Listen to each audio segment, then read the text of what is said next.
Bem-vindos a mais um programa Economia Verde. Hoje a gente está aqui em Taboquinhas, que é um distrito de Itacaré. É a área rural de Itacaré. A gente pensa, quando fala Itacaré hoje em dia, vem à mente o surf, a praia, o esporte, o sol e praia. Mas a história de Itacaré é a área rural, é o Rio de Contas, é todo o histórico de plantações de cacau seculares e que, claro, que passou por uma decadência nos anos 90, como todo mundo já sabe, da vassoura de bruxa. E o homem do cacau, o homem forte, o homem e a mulher, né, para ser politicamente correto, o homem e a mulher do cacau são pessoas fortes. E um desses exemplos que eu chamo de personagens do campo, e a gente vai fazer essa série Personagens do Campo, e com uma alcunha. Estamos aqui com Zé Washington, que é o Senhor Cacau. Então hoje a gente vai bater um papo com o Senhor Cacau, na loja dele, um dos empreendimentos dele, que é a Top Agro, e que tem uma miscelânea desde material de construção e bainha de facão. Foi um presente que tem a história aí do pai dele com bainha de facão. Mas mais do que os produtos, tem serviços na Top Agro. Porque Zé Washington, ele estudou muito, se formou, se capacitou academicamente e em campo para administrar fazendas de terceiro. Ele presta serviço, ele não só vende o produto, ele presta o serviço. E nisso aí ele incrementa as fazendas de uma forma que ele mesmo vai falar. Então, com a palavra, Senhor Cacau, Zé Washington. Bom dia a todos e a todas. Bom dia, meu amigo Kleber. Cacau está no sangue, né? De todos nós cacaucultores está no sangue mais ou menos. Comigo é a minha vida, é o que eu acredito, é a minha história, é o que eu aprendi com meu pai, é o que eu aprendi na escola. A gente vai dividir esse tópico em falar de sua vida e depois falar do empresário Zé Washington. Cacau surgiu com o meu pai, né? Eu sou filho de uma mãe solteira e lá no passado a minha mãe, aos 13 anos, me entregou ao meu pai. E o meu pai era um produtor de cacau. E assim, rústico, filho de um coronel do cacau da época. Então o meu pai me deu o que ele tinha de melhor, o conhecimento que ele tinha, ele passou pra gente, da forma que ele sabia. E eu gostei de cacau desde ali, entendeu? Então aí fui para a escola técnica, fiz técnica em agropecuária, técnica em agrimensura, faculdade eu fiz de matemática, me tornei professor da escola pública, fui concursado. E eu gerencio fazendas de cacau e a minha vontade sempre foi começar por fazendas que ninguém acredita mais, fazenda que já está no fundo do poço, para recuperar essa propriedade e tornar essa propriedade produtiva. Então, são 5 fazendas, todas eu comecei do zero e hoje estão no apogeu da produção, graças a Deus, e os proprietários satisfeitos pela nossa... Eu não falo nem competência, eu falo pela nossa insistência, porque o bom técnico é aquele que insiste, aplica conhecimento, mas insiste, não é? em fazer o que tem que ser feito. Porque não depende só do técnico. O tempo, né? Você tem aí, às vezes, muitas coisas que não são de alcance do técnico. Exemplo, o sol chega, aí você tem temperaturas, você tem doenças, você tem coisas que acontecem que não está no seu plano de trabalho, no seu planejamento de trabalho. Mesmo assim, você tem que ter força, boa vontade e conhecimento para driblar essas situações e continuar fazendo para dar certo. Claro que é modéstia quando ele fala de ser mais insistência do que competência, mas claro, a frase famosa é atribuída a Einstein, né? Que todo gênio é 99% transpiração e 1% inspiração. O Zé Washington, ele podia falar um pouco, Zé, fala um pouco para esse homem do campo. A gente está falando para domingo de manhã, Band Rural, Economia Verde, dentro do Band Rural, falar, aí dá para ir naquela linha de explicar um pouquinho mais, não é só quem ligado à sustentabilidade, não, a gente da área rural deve estar assistindo a gente agora aqui. O que você conseguiu implementar de técnica? Que todo mundo tem uma novidade, todo mundo tem uma história. O que ficou comprovado nesses anos aí de revitalização da lavoura cacaueira que você aplica assim com tranquilidade? É a enxertia, quais são os clones, quais são as técnicas, a questão da irrigação você precisa usar. Como é que você encara isso? Tudo depende de um planejamento. Esse planejamento ele está muito ligado a condição financeira de cada produtor. Claro. Tamanho da propriedade, condição financeira do produtor, tudo isso influencia muito. Todos conseguem, todos conseguem. Depende de planejamento. Então, se a pessoa tem uma área de 20 hectares de cacau e que por algum motivo está defasado, acabado, destruído mesmo, pelo tempo que ficou sem cuidar, ou até no momento sem conhecimento técnico, o melhor é dividir em lotes, em quadras pequenas, que caiba no bolso dele, e começar a fazer tudo em uma dessas quadras. No segundo ano, ele cuida de mais uma, junta essa que já foi cuidada, já vai render o suficiente para cuidar de mais uma, e assim sucessivamente. Quanto aos clones, na região, os clones bons são PS319, CCN51, CCN10 e PH16, sem esquecer do BN34, né? Que é um clone também muito bom. Esses são os clones que na minha região que mais se aplicam, né? Tem alguns clones novos que a CEPAC está lançando aí, mas a gente precisa de uma comprovação que só o tempo nos dá para poder a gente indicar esses clones para o pequeno produtor. Mas o pequeno produtor, hoje ele tem com garantia e de forma bem barata a aquisição das hastes do BN34, do PS319, CCN51, CCN10. CCN10. Esses clones ele encontra em qualquer propriedade rural que trabalha com clonagem. E tem a biofábrica também, né? Tem a biofábrica, mais próximo a ele, com certeza, tem um vizinho que tem esses clones e que nas podas isso vai para o mato, é lixo. Então não há mais aquela ideia, eu tenho que comprar o clone, não precisa mais. As podas já te dá, o vizinho material já te dá material suficiente para você enxertar suas propriedades sem ter que comprar. Já é uma coisa que beneficia muito o produtor. Uma coisa que eu descobri há pouco tempo, que eu sempre falava do PS, né? PS 319. PS é abreviação de Porto Seguro. Porto Seguro. Que é a fazenda de Dr. Ângelo Camões de Sá. Originária do clone 319. Da fazenda. Você conhece a fazenda? Conhecia a planta originária. Ela morreu, mas eu conhecia a planta originária. Meu filho, Alec Alan, foi técnico na Porto Seguro.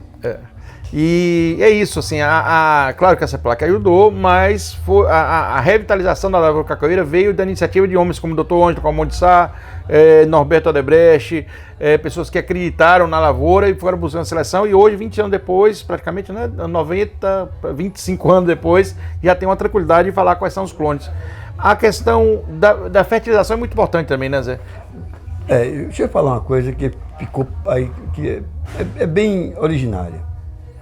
Não quero aqui desmerecer e nem desfazer do conhecimento técnico dos grandes engenheiros agrônomos, dos grandes agrônomos que a região tem, e quero citar 2 nomes nessa região que para nós, na região, é assim salutar, que é Dr. Ivan Bocão, né? Meu amigo Ivan Bocão, que tem assim uma contribuição muito ampla na cacaucultura, e Dr. Milton Conceição, né? Profissional de alto gabarito e com grande paciência para ensinar, entendeu? E nos tornar aptos a trabalhar com cacau. Mas, não desmerecendo essas pessoas, e eles sabem, a mudança que a cacaucultura se deu no campo. O homem do campo foi o primeiro a ver que tal árvore não dava vassoura, que tal árvore produzia e não pegava tanta vassoura. Então, essa seleção foi feita através desses homens do campo. Então, nós do campo fomos, assim, pioneiros nesse trabalho de modificação da cacaucultura atual. Porque começou com o homem do campo, ele que foi fazendo as seleções e os grandes profissionais foram avaliando e chegou onde está. Então, é uma participação de ambos, mas começa com o homem do campo. E eu seria hipócrita se eu não falasse que existia uma situação que, além de via vassoura e bruxa praga, teve uma falha do Banco do Brasil, da CEPLAC, desculpa a CEPLAC, mas estou ganhando de falar, que foi o PESA em 1995, que teve um financiamento para um tipo de uma técnica que não resolvia nada. Muita gente ficou endividada e isso atrapalhou muito. Então, realmente é importante ter o centro de tecnologia, mas o homem do campo, por isso que eu pedi para você falar, porque o homem do campo é ali, ele está ali do outro lado da TV, ou aprendendo e ouvindo igual uma criança que está sempre aprendendo e é curioso. Quem ama o campo é assim. E esse aprendizado fez que surgisse o PS e demais clones. A capacidade financeira, Zé, a gente falou. E crédito para quem não tem o capital próprio, como é que esse crédito existe, o pequeno crédito, Banco Nordeste, Banco Brasil? Eu sei que é difícil e que acaba tendo que ter uma capacidade financeira própria, né, o cacauicultor hoje. Kleber, este é o grande problema da cacauicultura. Crédito. O que aconteceu? O que surgiu na cacauicultura? É uma cultura que veio de longos tempos de crédito, como a gente tinha os penhores, tal, nossos pais faziam os penhores, tal, e de lá para cá foi endividando o produtor e todo o erro, como você está falando aqui da CEPLAC, eu atribuo muito, eu passo até uma analogia, coronavírus, a vassoura de bruxa. Quer dizer, no ímpeto de fazer, na vontade de resolver a questão, na vontade de querer dar uma resposta para a situação, foi atropelado muita coisa, se atropelou muito. Então, muitos desses créditos foram atropelados por conta da pressa, de um conhecimento não tão técnico, mas algo que empiricamente dizia vai dar certo. E aí quem sobrou com o débito todo, com o custo todo, foi o produtor. Ele que assumiu. E ele ficou endividado. E isso dificulta a vida do produtor até hoje, emperra até hoje, por conta de créditos difíceis, porque ele está endividado, propriedade endividada, e isso você vê aí, a maioria envolvida no Serasa, e o que dificulta é isso. Chega as instituições financeiras, são poucas, e essas poucas o governo dificulta ainda muito mais, e o cacau parece que ele tem assim algo que dificulta mais que qualquer outra cultura. Em qualquer outra cultura é mais fácil conseguir crédito do que cacau. Então, o produtor ele tem que se virar com o que tem. Né? Por isso que eu digo, é melhor dividir em pequenas glebas, cuidar de pequenos, quem pode cuidar de 1.000 pés, quem pode cuidar de 2.000 pés, 2.000 pés, mas ele começa a cuidar disso aí, e daí ele começa a se motivar pela resposta e também a produção que vai sendo fornecida pelas plantas no decorrer do tempo, já ajuda a cuidar de outras áreas. Esse é o problema do cacau no momento. Zé Washington é um grande gestor. Hoje você administra quantas fazendas, Zé? 5 fazendas. 5 fazendas. É matemático? Sou matemático. Agrimensor? Agrimensor, técnico agrícola. Mas não existe bom profissional se não tiver uma boa pessoa nesse profissional. A pessoa tem que ser o ser humano nesse profissional, nesse técnico. Aí eu vou falar um pouquinho não é fazer ele chorar não, igual o Faustão fazia, naquele, essa é a sua vida. Isso eu chorou mesmo. Mas ele tem uma história de vida fantástica, ele chegou a ser menino de rua e é um orgulho dele ele falar isso. Só conviveu com o pai na adolescência, se formou, graduou e teve a capacidade de não só fazer uma família linda, mas uma família que a filha está na Bélgica, já voltou para a Unicamp. Fala um pouquinho da sua vida pessoal, um pouquinho em especial da sua filha, de seus filhos. Kleber, foi uma coisa que aconteceu. Eu digo que tudo acontece quando há um planejamento de Deus. Eu sou muito religioso, acredito muito em Deus, e tudo acontece porque Deus permite. Então, eu sou filho de uma mãe solteira, e fui morar em Itapetinga. Lá fui morar num bairro muito pobre. De lá, pela dificuldade, eu fui para a rua muito jovem e fui menino de rua por 9 anos. Saí da rua porque um médico, Dr. Isaac, me ajudou muito naquela época. E Dona Adélia, Pastor Samuel, Dona Edna, as pessoas me ajudaram muito. E eu saí da rua e me descobriram que eu era um menino inteligente. Fui estudar no Colégio do Cantário de São José, do professor Dirani Góes, em Itapetinga. De lá, minha mãe, por não ter mais condição de estar comigo, ela me ligou ao meu pai. E aos 13 anos, eu vim morar com o meu pai. E aí começou esse aprendizado de cacau com meu pai. Bom, estudei, consegui terminar curso técnico em agrimensura, depois agropecuária. E me tornei professor, ainda com ensino médio. Depois fui para a escola, terminei matemática. Casei, tenho 3 filhos desse casamento, e aí a minha filha começou a estudar, eu fui explicando a ela essa situação de dificuldade, que isso motiva, às vezes, que o maior erro de um pai ou de uma família é dar as coisas de mão beijada, as coisas fáceis, porque não mostra a dificuldade para o adolescente. O adolescente se acostuma da forma que a gente ensina. E a minha filha, aos 16 anos, estava na universidade, e aos 20 anos a minha filha era engenheira em alimentos, fez o curso de verão na Unicamp e foi para mestrado, foi para o doutorado na Bélgica, morou em Paris, ficou 9 anos no exterior e veio para o Brasil.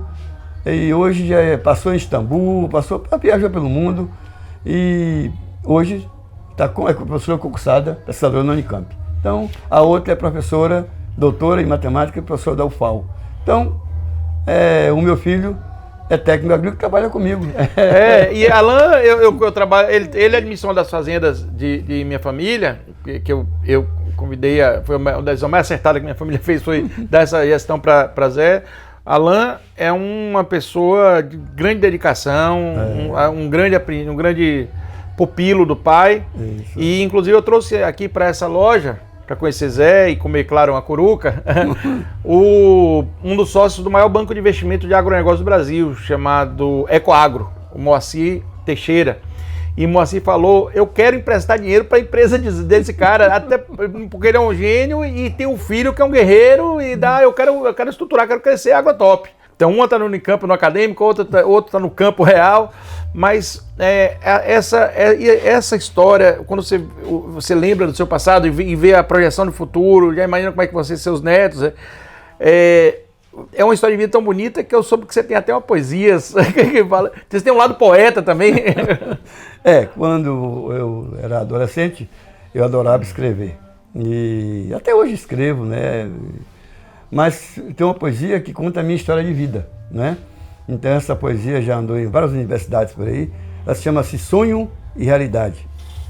Passou um moço por uma rua, encontrou uma criança numa esquina e lhe pediu uma esmola. Parou e perguntou a mesma: tu és menino ou menina? Por que não estás na escola? Eu sou um menino, seu moço, e gostaria muito de estudar, mas os meus pais também são mendigos e não podem me educar. Para falar a verdade, não podemos nem mesmo comer. Vivemos só de miséria, sem motivação para viver. Mas, se o senhor me der a oportunidade, conseguindo, com esta brutal sociedade, um jeito de me manter na escola, provarei que serei um cidadão e não pedirei mais esmola. O moço levou o menino consigo e na escola colocou. Hoje, além de ter um amigo, fez de um miserável um doutor. Sou eu. Essa história de vida fantástica. Fica aí, ele não está falando só de técnica, nem só de agricultura, nem só de ecologia, fala de gente. Então, economia verde, como eu sempre falo, não vamos só abraçar árvore, não, vamos abraçar gente. Valeu, meu.